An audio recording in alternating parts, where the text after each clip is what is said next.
Raia mmoja wa Australia anayejulikana kwa jina la Bernie pekee, kwa mujibu wa sheria za nchini humo, ameomba radhi kwa kupanga shambulio dhidi ya tamasha la Taylor Swift la Eras Tour mjini Vienna mwaka 2024.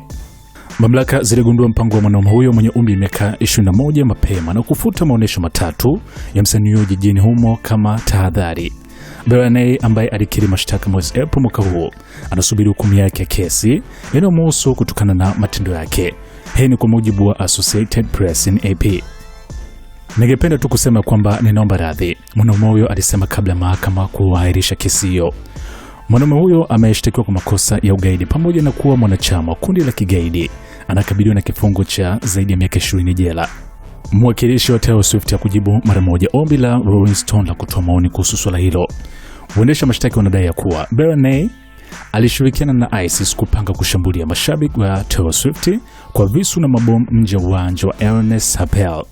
Wanadai pia mwanaume huyo aliapa utii wa ISIS na alikuwa akijaribu kununua silaha kinyume cha sheria kabla ya tamasha hilo. Kulingana na Associated Press, takriban watu 30,000 walitarajiwa kukusanyika nje ya uwanja huo, huku watu 65,000 wakitarajiwa kuhudhuria kila usiku wa tamasha. Bernie anashtakiwa pamoja na mwanaume mwingine aitwa Aldad K. Hata hivyo, ni Bernie pekee aliyefungula mashtaka kuhusiana na njama dhidi ya Taylor Swift kama ambavyo AP imeweza kuripoti. Mwanaume wa tatu ambaye hakutajwa jina anashikiliwa nchini Saudi Arabia. Waendesha mashtaka wanadai mpango wao ulikuwa kuwashambulia watu nchini Saudi Arabia, Uturuki na Falme za Kiarabu kwa wakati mmoja kwa niaba ya ISIS wakati wa Ramadhani mwaka 2024. Wakili anayemtetea Bernie hapo awali alisema mteja wake anajutia kila kitu na kwamba anaiona njama hiyo iliyoshindikana kwa kosa kubwa zaidi maishani mwake. Kufutwa kwa maonesho yetu ya Vienna kuliumiza sana, Taylor Swift aliandika katika taarifa baada ya shambulio hilo kuzuiwa.